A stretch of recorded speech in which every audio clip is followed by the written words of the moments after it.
Doctor గారు నమస్తే అండి. నమస్తే అండి. డాక్టర్ ప్రణీత్ గారు. సో ఇంటర్వెన్షనల్ కార్డియాలజిస్ట్ గా ఉన్నారు కేర్ బంజారాలో. Yes madam. సో డాక్టర్ గారు ఎన్నో ఏళ్ళ ఎక్స్పీరియన్స్ మీది, ఎన్నో కేసులు చూసుంటారు. అయితే జనరల్ అవునండి. గా నేను డాక్టర్ని ఇంటర్వ్యూ చేసినప్పుడు కూడా చెప్తారు ఏంటంటే విమెన్ లో ఎక్కువగా ఉండదు కార్డియాక్ ఇష్యూస్ అనేవి. సో మెన్ లోనే ఎక్కువగా ఉంటాయని. అయితే మన ప్రముఖ టాలీవుడ్ నటులు డాక్టర్ రాజేంద్ర ప్రసాద్ గారి కూతురు 38 ఏళ్లకే కార్డియాక్ అరెస్ట్ తోని మృతి చెందడం జరిగింది. అంటే ఉమెన్ లో కార్డియాక్ ఇష్యూస్ అనేవి ఎందుకు వస్తాయి ఇంత చిన్న వయసులో? సో రావడమే అది కార్డియాక్ అరెస్ట్ అంట, చనిపోవడం కూడా జరిగింది. ఏంటి డాక్టర్ గారు ఇది? అది మీరన్న మాట వాస్తవం అండి. ఇది ఒక బాధాకరమైన సిచ్యువేషనే. చిన్న వయసులో ఆయన కూతురు చనిపోవడం అనేది బాధాకరమైన విషయమే. మీరు అన్నట్టు మగవాళ్ళతో మనం పోల్చి చూసుకుంటే ఆడవాళ్ళలో హార్ట్ అటాక్స్ రావడం అనేది సాధారణంగా తక్కువగానే చూస్తుంటాం. తక్కువగా చూస్తున్నంత మాత్రాన ఆడవాళ్ళలో హార్ట్ అటాక్ రాదు అని చెప్పడానికి లేదు. సో ఉమ్, ఆడవాళ్ళలో కూడా హార్ట్ అటాక్ వచ్చే అవకాశం ఉంటుంది. చిన్న వయసులో సాధారణంగా రాకూడదు. చిన్న వయసులో హార్ట్ అటాక్స్ వస్తున్నాయంటే ప్రత్యేకించి వేరే ఏదైనా ఆ వ్యక్తిలో రిస్క్ ఫ్యాక్టర్స్ ఉండే అవకాశం ఉంది. నార్మల్ గా ఏజ్ తో పాటు ఉండే రిస్క్ ఉంటుంది. అలాగే కామన్ గా చూసే రిస్క్ ఫ్యాక్టర్స్ ఏవైతే చెప్తామో బ్లడ్ ఉమ్, ప్రెషర్ కానీ డయాబెటీస్ కానీ కొలెస్ట్రాల్, దీని ద్వారా ఒక వ్యక్తికి హార్ట్ అటాక్ వచ్చే అవకాశం ఉంది. ఆడవాళ్ళలో హార్ట్ అటాక్స్ రావడము, వాటిని గుర్తించడము, అలాగే దాంతో అయ్యే ప్రాబ్లమ్స్ కొంచెం మగవాళ్ళతో పోల్చుకుంటే కొంచెం డిఫరెంట్ గా ఉంటాయి. ఉమ్, ముఖ్యంగా ఫస్ట్ థింగ్ మనం చూస్తే ఆడవాళ్ళలో హార్ట్ అటాక్స్ అనేవి మిస్ అయ్యే అవకాశాలు ఫస్ట్ గా మనం చూస్తుంటాం. ఏదైతే సాధారణంగా చెప్పే సిమ్టమ్స్ ఏవైతే ఉన్నాయో, చెస్ట్ పెయిన్ కానీ, బ్రీదింగ్ డిఫికల్టీ కానీ, చెమటలు పట్టడం కానీ, ఈ సిమ్టమ్స్ అనేవి ఆడవాళ్ళలో కొంచెం క్లాసికల్ గా ఉండకపోవచ్చు. వీళ్ళలో కొంచెం వేగ్ సిమ్టమ్స్ ఉంటాయి. ఏదో అలసిపోవడం కానివ్వచ్చు, లేదా ఏదో లాగుతుందని కానివ్వచ్చు, అండ్ అదర్ ఇష్యూస్ కూడా ఉండడం వల్ల ముందు ప్రాబ్లమ్ ని ఐడెంటిఫై చేయడంలో కొంచెం డిలే అయ్యే అవకాశం ఉంది.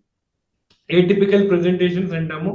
వీటి ద్వారా డయాగ్నోస్ చేసే ప్రాబ్లం ఒకటి ఉండొచ్చు. అండ్ ఇన్ జనరల్ గా కూడా కొంతమందిలో నెగ్లెక్ట్ కొంచెం చూస్తూ ఉంటాము. ఆడవాళ్ళు సాధారణంగా ముందుకు రారు ప్రాబ్లమ్స్ ని బయట పెట్టడానికి, లేదా చెప్పినా వాటిని అంత సీరియస్ గా తీసుకోకుండా కొట్టిపడే ద్వారా కూడా కొంచెం డిలే ఇన్ డయాగ్నోసిస్ అయ్యే అవకాశం ఉంది.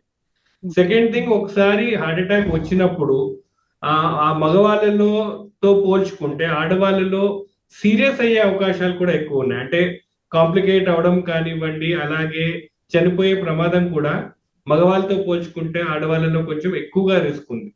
సో అందుకే ఆడవాళ్ళలో హై ఇండెక్స్ ఆఫ్ సస్పిషన్ పెట్టమని చెప్తాము. అండ్ వాళ్ళలో ఈక్వల్లీ అగ్రెసివ్ గా ట్రీట్ చేయమని కూడా మనం ఫాలో అవుతూ ఉంటాం.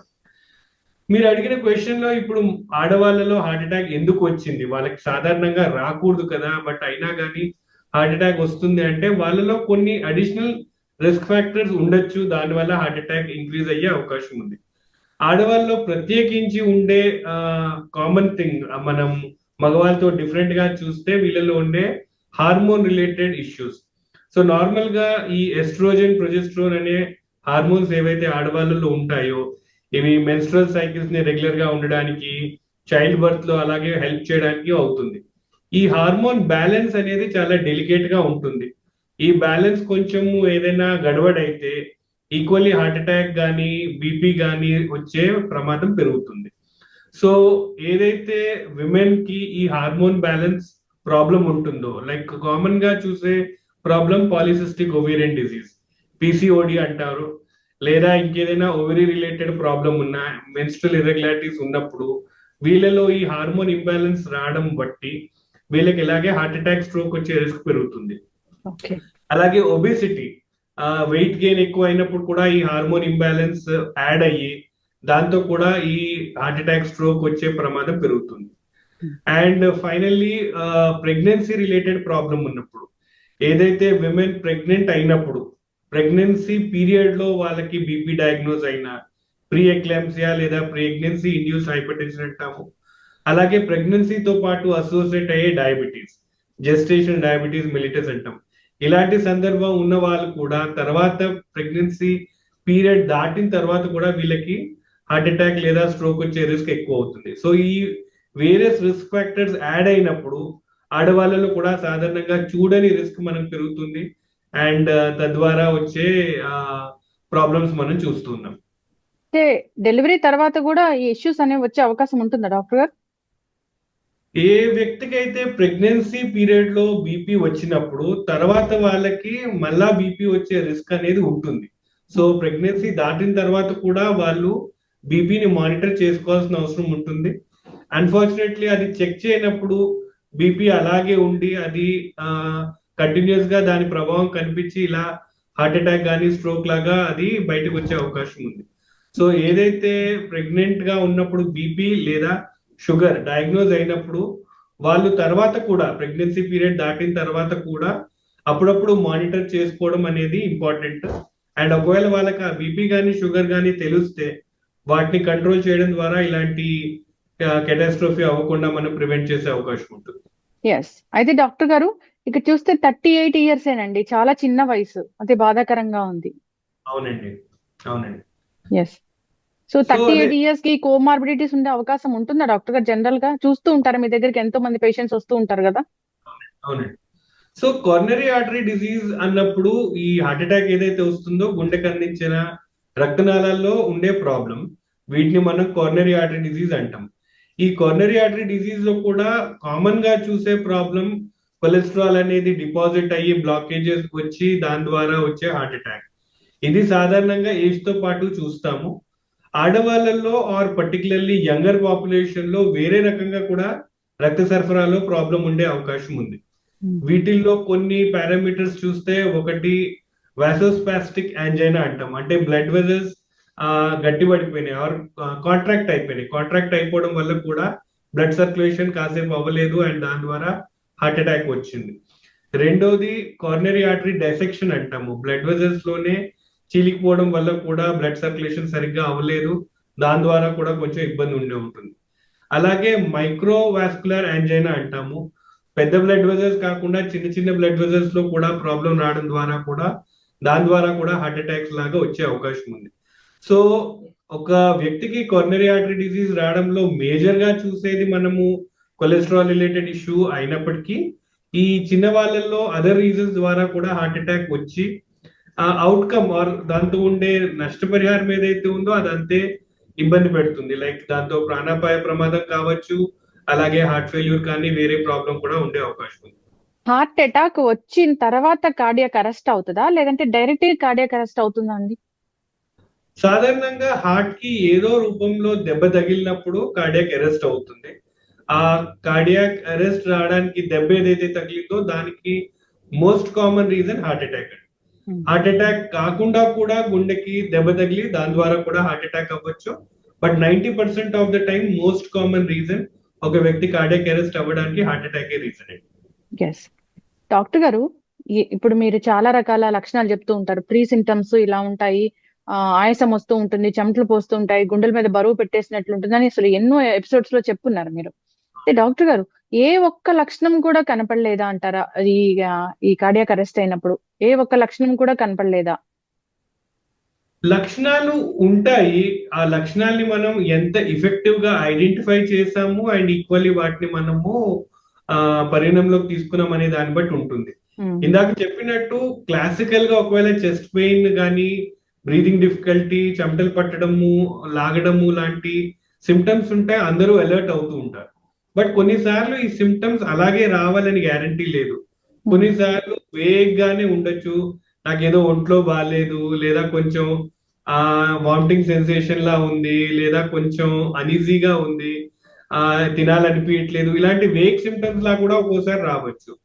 అసిడిటీ రిలేటెడ్ ప్రాబ్లం 30% మంది ఏదైతే క్లాసికల్ గా అసిడిటీ, గ్యాస్ ట్రబుల్ అనుకుంటారో అది యాక్చువల్లీ అసిడిటీ కాదు, అది హార్ట్ అటాక్ కూడా అయ్యే అవకాశం ఉంది.